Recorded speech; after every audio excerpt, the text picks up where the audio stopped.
Some would say the proof is in the pudding. I like to say the proof is in the barrel.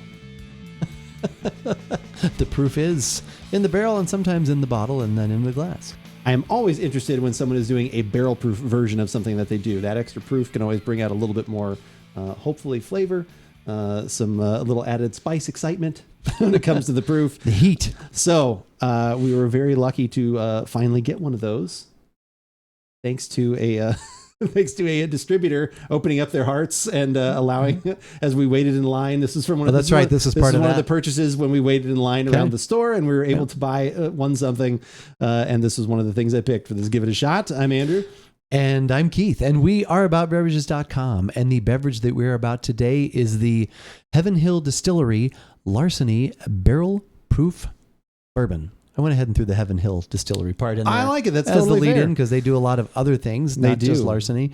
But yeah, this is barrel proof. It's almost 62, so it's what, almost 100? It's 123.8. Yeah, so this one is up there. that's a lot of proof. That is a lot of proof. This is what they would call their wheated mash bill. Wheat. 68% corn, 20% wheat, 12% malted barley. I got this one for right around $60, which is the MSRP. That was the exciting part of this, because usually when you look for these things, What does this go for? Usually on the secondary market? usually as they about say. double that for Okay. this one. Like I said, this All one's right. not as crazy as some things get when it comes to bourbon stuff, which is unfortunately just out of hand. There are so many things that you read about, like I said, with the Weller, the 12 years, and all those kinds of things, and even stuff from Heaven Hill. It's like, wow, the retail price of this should be, $40-$50, and it's going for 3-4 times that amount because of scarcity. Obviously, they had no idea that the bourbon market was just going to go crazy at some point in the future, and that people would be storing bottles and reselling them and all that stuff. So it's unfortunate, but it is what it is. Yeah, it was good that you were hip to that particular event. I was hip. Yeah, I was hip. Make to that many rounds. Yeah, we did. Pick from table A and B, and Yep. we've talked about this on previous because we've had other selections from that bounty on the podcast. We have. So. Yeah. No, like I said, we were very lucky. Like I said, thankfully, I was hip to it by a very good friend. So we were both standing in line together making purchases, and they let you go through as many times as possible as long as they had stuff. There's one thing that I got that I still have not opened. I don't know when I will open that because it was such a rare bottle. You that I will was excited never for. open it? I may not, unless I can find another. No, I will open it at some point. We just opened this one. We always talk. Yeah, we always talk about on the podcast that a lot of times these higher proof bourbons will actually, like, as silly as this sounds, we like to let them breathe a little bit, get the air out. Because sometimes the first little bit can be even a little more extra spicy. I have definitely found down the road, like a week or two later, once a bottle has been opened, that's kind of really when you know what you've got when it comes to these higher proof bourbons, I feel, in my opinion.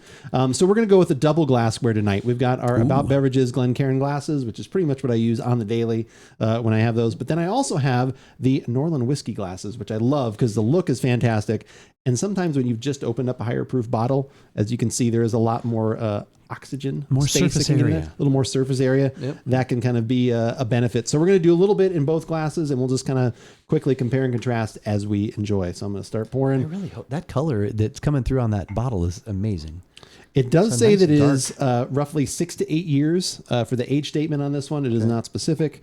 And this one is batch. I will look on the side here in just 1 second. This is batch B522 if people are actually carrying or looking for these It things. sounds like bingo. B522. B522. Well, that'd be a really big bingo card, though. That would be 522.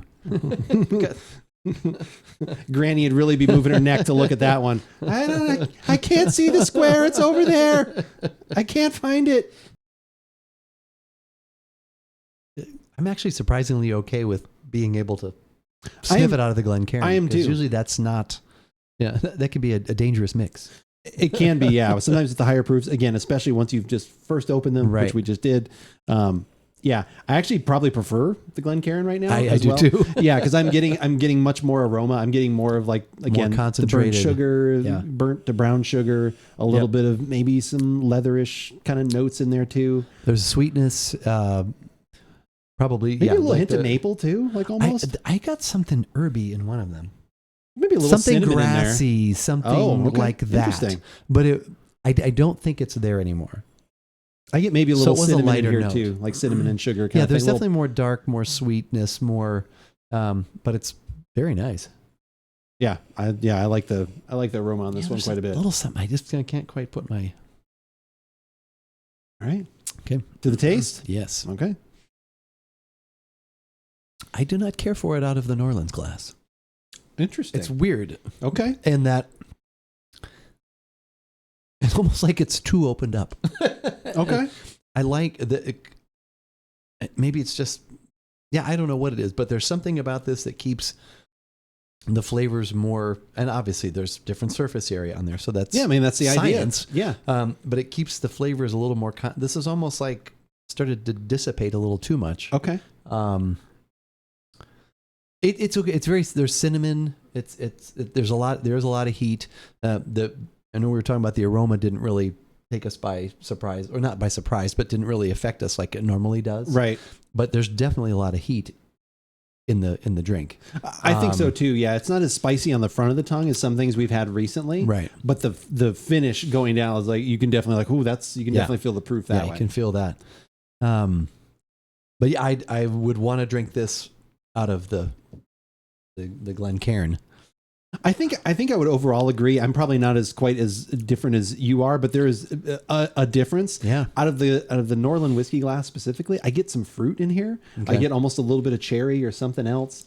And then the cinnamon, some maybe other little spices, and then the sweetness is kind of like everything's kind of like you said, it's spreading out a little bit more. But I'm getting a few other notes, whereas this is a little more concentrated, and I don't know why, but I get a little more viscosity and body in the tongue on this one, which doesn't make any sense. Again, I know a bunch of, so again, I'm sure it's just all in our brain that we're just trying these things, but this is what I'm like. Whenever we went back to these several times, and every time I do, the one that's in, like I said, the Glencairn glass, like I said, there's just a little bit more viscosity to it. It's not a heavy body by any means, but that makes a difference. It's weird, and I like it. This is really, especially at this price. If I could find this one normally walking into a liquor store for that, $55 to $60 price, I think this is worth every penny of that. Like, I think there's some really good flavors to be had. I don't think it's as smooth as some things that I have enjoyed, but you have to pay a little bit more for those. Like I said, even like the one that we had recently, we did the Frey Ranch. I know we bring that one up a lot. That one has even a higher proof, but I think is even smoother, and just so much, even smoother, but you've got to add $20-ish at least to this. So again, that your mileage may vary, but at this price point, I think this is really good. And it's an interesting experiment. Like I said, if you're trying at home, you don't have to have a fancy New Orleans glass, like I said, and the Glencairns aren't that expensive. Like I said, you can order these on Amazon pretty cheap, or if you want our sweet logo on there, you can do that too. And it's the same price. Yep. And they're ordered right from the factory. You can look for those links. But yeah, you can check those out. But just try even just two different glasses, I think is interesting. Like if you had a rocks glass and the Glencairn glass, it's just amazing what that difference is. It may not make a difference to you. Like you're like, oh, I like them both. I don't care. Right. But I think it's pretty easy to tell that there is a flavor difference there for sure. And it's, but I do like this one though. But if you want to see any of the other whiskeys, bourbons, scotches, all the things that we have tried over the years here at About Beverages, you can head on over to our website, AboutBeverages.com. You can also, shockingly, go to YouTube. You can find all of our latest videos there. I know. Like I said, that's where you can find all the videos. If you only want audio because you're on the go, you're listening to us in podcast format, we have you covered there. Google Podcasts, Spotify, iTunes, whatever your favorite podcasting app is, you can, just search for About Beverages. We'll probably be there. And if we're not, we'll be there very soon. We hope. Yeah. At least it's we're on our way. Exactly. And while you're searching for those things, some other links are probably going to come up that we would love to have you following. We call them the pillars, right? The pillars of social media. 3 for us. Those are TikTok, Instagram, and Twitter, which is the one that we use most often. To keep you up to date on what is going on here at About Beverages. Like earlier this evening when I tweeted that we are about to go live on twitch.tv/AboutBeverages, which we do most Thursday evenings-ish, around 5:30 Pacific time. That's when we get together, record some podcasts, try some beverages, and just have an all-around good time. Also, throughout the week, Andrew's going to keep you up to date on what he is doing in the gaming world and what beverage will be at his side. In his hand, not when the action is happening, though. Only in between. That's true. He'll let you know what's going on there. So for all the latest at About Beverages, follow us on Twitter. But, as we always say, no matter what glass we like it in or don't like it in, you should give it a shot?